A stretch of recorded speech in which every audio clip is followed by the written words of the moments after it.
আলাইকুম সবাইকে। তো আজকে আমি আমার ভাইয়াদের সাথে চলে আসছি হচ্ছে ধনবাড়ি রাজবাড়িতে।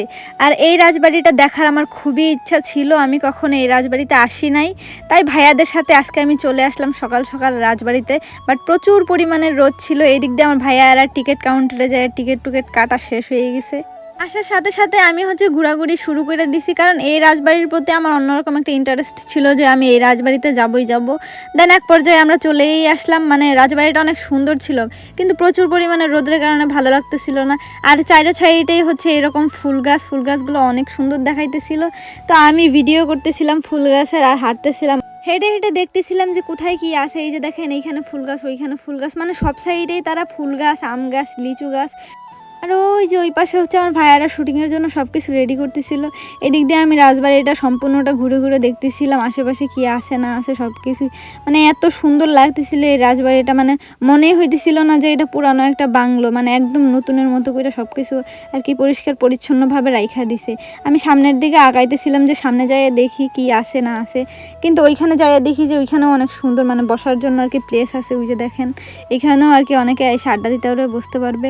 আর এই দিক দিয়ে আমি এই জায়গাটার মধ্যে আইসা একটু রেস্ট নেই, তারপরে আবার চলে যাই ভাইয়াদের ওইখানে আইসা আমি এই যে বসলাম, বৈশা সেরা ভিডিও করতেছিলাম। ভাইয়াদের ওই দিক দিয়ে আপুর শুটিংয়ের ভিডিও করতেছিল তারা। যতবার আমি আমার ভাইয়াদের সাথে ঘুরতে যাই ততবারই রোদের কারণে না পারি একটু ঘুরতে, না পারি একটু ভিডিও করতে, প্রচুর পরিমাণে রোদ থাকে। তাই আমি দূর থেকে ওদের ভিডিও নিতেছিলাম। এই যে দেখেন ভিডিও করতেছে আপু ওরা। এদিক দিয়ে আবার আমি হাঁটতে হাঁটতে দেখি একটা আঙ্কেল ঘাসগুলো পরিষ্কার করতেছে, নোংরা ঘাসগুলো পরিষ্কার করতেছে। তো আমি হাঁটতে হাঁটতে পুকুর পাড়ের দিকে যাই। এখানে একটা যে সুন্দর পুকুর আছে এটা আমি জানিই না, আমি যদি ফার্স্টে জানতাম তাহলে এখানে এসেই বসে থাকতাম। এই যে দেখেন কি সুন্দর একটা পুকুর। তো এইখানে কিছুক্ষণ বসার পরে তারপরে এইখান থেকে আমি চলে যাই আরেক জায়গায়। দেখেন তো কাঁঠাল গাছে এই জিনিসটা কি, আপনারা যদি যাই না থাকেন অবশ্যই আমার কমেন্টে জানাবেন। এই জিনিসটা অনেক ভালো লাগছে আমার। এইগুলো কাঁঠাল, তারপরে নানা ধরনের ফলগুলো খায়া ফেলে। আজকে আমার একটা ক্যামেরাম্যান নাই বলে দেখেন আমাকে কত কষ্ট করে ভিডিও বানাইতে হয়। এই যে দেখেন ক্যামেরাটা নিচের দিকে রাইখা আমি একা একা ভিডিও করতেছিলাম। ওই দিক দিয়ে আপুদের শুটিং চলতেছিল, দেখা আপু আমার ভিডিও করে দিতে পারতেছিল না। তো কি করব, লাস্ট মুহূর্তে আমার নিজেকেই নিজের ভিডিও করতে হইলো। যদি আপনারা পারেন আমাকে একটা ক্যামেরাম্যান জোগাড় করে দিয়েন, আমার অনেক কষ্ট হয়ে যায় একা একা ভিডিও করতে। ঘুরতে ঘুরতে এক পর্যায়ে আমরা রাজবাড়ির ভিতরের দিকে চলে আসি আর কি, এই ভিতরেরটা দেখার জন্য। দেন আপুকে বলতেছিলাম সুন্দর করে ভিডিও করো। আর উপরে একটা ভাইয়া আর একটা আপু ছিল, দেখা ওই সাইড থেকে আমি চলে আসি। এই যে দেখেন রাজবাড়ির ভিতরের অংশটা কত সুন্দর, এত সুন্দর লাগতেছিল। এখান থেকে যদি একটা দৌড় দিতাম তাহলে সুন্দর হইতো। ওই যে তাদের আগেকার পিকচার। এই দিক দিয়ে এই রোদের মধ্যে আমার ভাইয়া কিভাবে যে ভিডিও করতেছে, আল্লাহ, ওদের অনেক কষ্ট হয়ে যাইতেছিল। প্রচুর পরিমাণে রোদ ছিল, এই রোদের মধ্যে দিয়ে ওরা ভিডিও করতেছিল, আবার আরেক পাশে যেয়ে বসতেছিল। এক পর্যায়ে আমরা ভিডিও শেষ করি। দেন এই দিক দিয়ে আমার আপু আমারে বলতেছিল যে তাড়াতাড়ি কর ভাইয়া, আর এখন চলে যাবে। আমি তো পুরো ঝামেলায় পড়ে গেছি, রোদের মধ্যে ব্যাগগুলো রাখাতে ব্যাগের চেনগুলো সবগুলো শুধু আটকে যাইতেছিল, সম্পূর্ণটা লাগতেছিল না।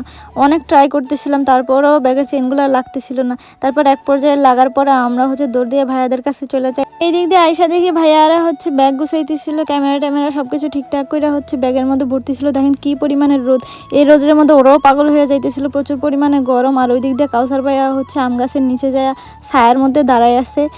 তারপর আমরা এখান থেকে বের হইয়া একটা দোকানের সামনে দাঁড়াই, পানি টানি খাওয়ার জন্য। তো ভাইয়ার ফ্রেন্ডদের বলতেছিল যে যাও একটু পানি টানি কিছু নিয়ে আসো। পরে ভাইয়ার ফ্রেন্ডরা যায় পানি, আইসক্রিম এইসব নিয়ে আসে। আর এই আইসক্রিম আমরা বসে বসে খাইতেছিলাম, খাইয়া রেস্ট নিতেছিলাম, এত পরিমাণে গরম ছিল। আর ওই দিক দিয়ে আমরা আমাদের গাড়ির জন্য ওয়েট করতেছিলাম যে কখন আমাদের গাড়ি চলে আসবে। পরে এই যে আমাদের গাড়ি চলে আসছে। আসার পরে আমি আপু প্রচুর পরিমাণে টায়ার্ড ছিলাম সবাই, তাই আমি ভিডিও করতেছিলাম না, আমি বলতেছিলাম যে আপুরে পরে ভিডিও করো। তারপর আপু ভিডিও করতেছিল।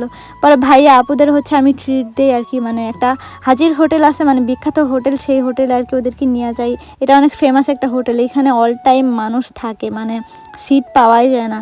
কোনো রকম আমরা এসে সিট পাইছিলাম।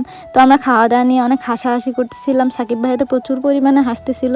আর এই যে আমি ফার্স্টে একটু সবজি দিয়ে ভাত মাখাইতেছিলাম, আমার সবজি একদমই পছন্দ না, তারপরও আমি কোনো রকম ক্যামেরার সামনে ভাত মাখাইয়া দেখাইতেছিলাম যে দেখেন আমি কত সুন্দর সবজি দিয়ে ভাত খাই। দেন আমি একটু সবজি দিয়ে খাওয়া শেষ করে এই যে গরুর মাংস নিয়ে নেই, সবাই গরুর মাংস দিয়ে খাইতেছিল। সাকিব ভাইয়া তো বলতেছিল সেই হয়েছে, অনেক মজা হয়েছে। ওই দিক দিয়ে ভাইয়া ডাউল নিয়ে আসছে, আর এদিক দিয়ে যে আমার লাজুক আপু খাইতেছে। গাইস আমার খাওয়া শেষ।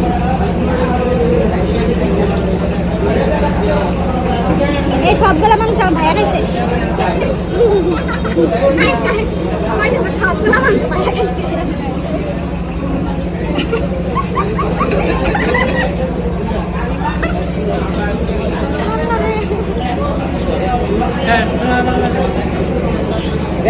আমার ভিডিওটি কেমন হয়েছে অবশ্যই আপনারা কমেন্টে জানাবেন। Like, comment, share and follow করে পাশে থাকবেন, মানে পেজটা ফলো করে দিবেন। আর আমার ইউটিউব চ্যানেলে যায় একটা সাবস্ক্রাইব করে দিবেন। সবাইকে ধন্যবাদ।